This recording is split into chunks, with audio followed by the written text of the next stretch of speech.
Salas, and I am with the Pole Circuit. Today, we're interviewing one of our fabulous judges, and she is Amy, aka the Pole Comedian. Why don't you say hello? Hey guys, how's it going? All right, so this interview, I've been looking forward to it because I think you're one of the few people that has like their own persona. So why don't you talk about that a little bit? Yeah, well, the pole comedian was just born out of me really loving being a goofball and making people laugh. When I first started pole, like way back in 2013, 2014, something like that, there wasn't a lot of pole comedy going on. I knew a lot of really strong pole dancers and sexy pole dancers and flowy pole dancers, but I didn't really know many people who really specialized in pole comedy. And of course, I saw Carly Hunter, who was one of my OG like pole crushes back then. And I saw her Carlos routine, and that was amazing. And I really felt that my theater background and like my improv background could really add something different and bring something different to the table. And I don't know, it just all came together. And I was like, you know what? I'm going to go by the pole comedian, and I'm going to make people laugh. And that's what I'm going to do. That's how I'm going to contribute to the pole community. That's awesome. And why don't we talk about a little bit the competitions and the shows that you've done? One of the ones that stick out in my mind, I can't remember the name of it, but I remember you were like a lion, or was it a Oh, that was lion? from Polapalooza. Yes, talk That about was a that. That was my show. favorite. I was like, oh, that is the coolest piece. Thank you. Thank you. I love that routine. It's one of the ones I did. I think it was the first routine I did in New Zealand when I got here. And yeah, so much fun. I got a chance to perform with my partner, who's also a pole person. And it was just so much fun to create. We just had a blast. So that routine was about you seducing? Was it the So that routine was so the theme of the showcase was seasons. Um, so I was trying to figure out what to do, and I was like, I feel like everyone's gonna be like summer or winter, and there's got to be like something different that I could do. And we were brainstorming with my partner, and we're like, oh, mating that's season. what it was, meetings. Oh, Yeah. and so I have a clown character that makes repeat performances. Like she's her own persona. I call her Trixie, and she is fabulous. If you've not met Trixie, you're missing out. She's like really amazing. She's the most beautiful person on earth, really. Like the snaggletooth, the unibrow, it just, oh. So it's actually, that one was Trixie's routine. So it was her as a lioness seducing this lion, and it just, yeah. Why don't we talk about that? Because a lot of people viewing know you, or at least have seen you or heard of you. And so, how do you come up with these unique pieces? Like, we never know what we're going to get with you, and it's really exciting. It's fun Honestly, to watch. it's my superpower. I have ADHD, Okay. and so I don't know. I'm just like constantly thinking, and so sometimes I'll hear a song or I'll think of a costume and be like, you know what? I'm gonna do this. Actually, Colleen Jolly, who's one of the other judges, I think she was present during the moment, literally the moment I came up with the idea for my Titanic piece, which I did in like 2017 PoleCon, I want to say it was 2018 PoleCon, something like that. We were in a hotel room, literally going to bed. And I'm like, Colleen, she's like, what? I'm like, I know what I'm doing at PoleCon next year. She's like, what are you going to do? I'm going to do a Titanic routine, but I'm going to be Trixie, and there's going to be a door, and it's going to be insane. We're going to recreate the scene where Jack draws Rose naked. And she's like, okay, sounds great. So it just kind of, sometimes it just comes to me, and sometimes I hear a song and I'm like, ooh, be fucking hilarious if I did that.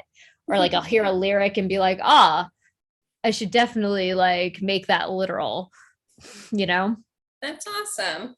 And so, since you've done so many different competitions and performances as a judge, since she will be judging the Pole Circus Naughty Valentine coming up, you guys, February. What do you look for as a judge?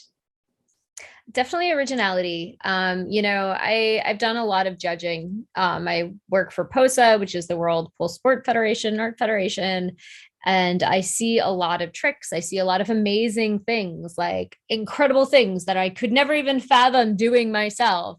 But once you see it once and then you see it again and then you see it 10 times, like this Iron X's are always going to look the same unless you do something different.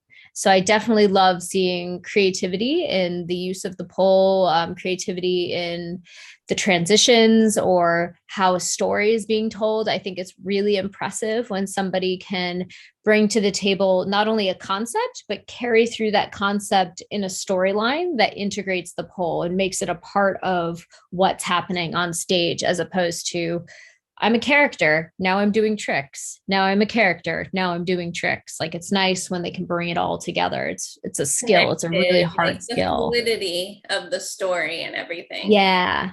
Yeah, for sure. For shizzle, as the kids say. For shizzle.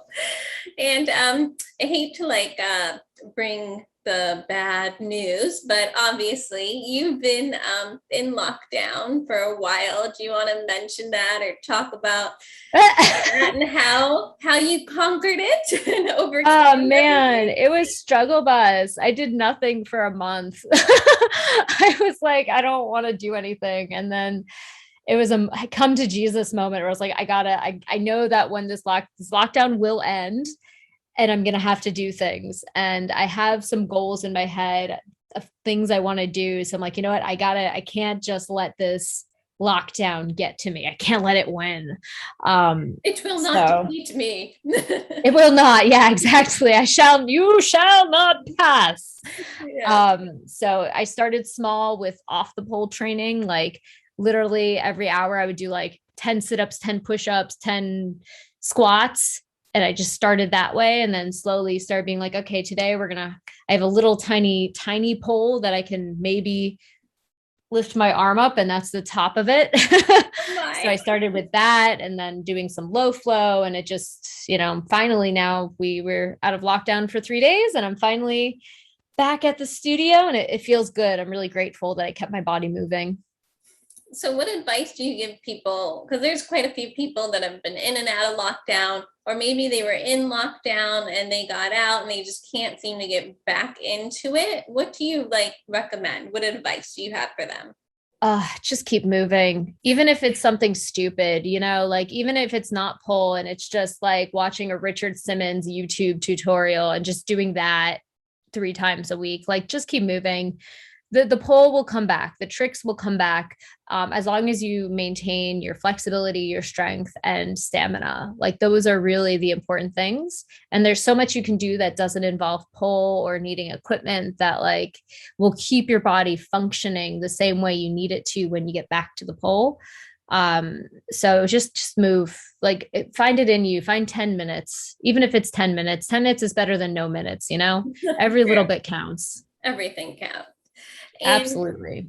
And what advice do you have for people that might be a little nervous about performing or even kind of on the fence of entering the Naughty Valentine competition, which is virtual? What tips do you have for people like that are just kind of like, I don't know if I'm good enough. I don't know if I should. We've all just do it. Nike ad. Do it, man. Get in there. It's the reality is it doesn't matter about winning or losing. Like that shouldn't be what's important. If that's what's important, then you ain't doing it for the right reasons. It should be just a catalyst for getting you to work harder, do better by yourself, because we're all on our own journeys. There's no, I actually hate competition because I always I gotta beat everyone. But the reality is every time I compete, I come out the other end stronger, like having gotten something out of it. And that's really what you should be doing, is just using it as an excuse to maybe work on your back flexibility and be like, all right, I'm going to put this one back bendy move in my routine. Or you know what? I need my Aisha to be strong. I'm going to make it work and I'm going to work towards that. That's what we're going to go for. And, or I don't know, whatever whatever goals you have, it's a great opportunity to try to work towards that. So just do it. That's great advice. Just do it. Do it. All right. Did you want to give our listeners any tips or advice before we go? Have fun. Life's too short to take too seriously. This is a virtual competition. Like, what do you have to lose? Just fucking go. Just do it. Have fun, enjoy, be creative, and just let it rip. And oh, you're also going to be co-hosting, so that's exciting. Is Trixie showing up? Oh, do you want her to show up? I'll bring out Trixie. I think it might be fun. I don't know, man. Everybody, I don't know. Bring them all out. She's very. We'll have to talk to her manager. She's a very big deal. Like, she might not be available. She just like, I don't know, man. She's her own special, her own thing. Yeah. I mean, we can talk to her. We can talk about it. She might show up. We could see. See if we can get her on the line.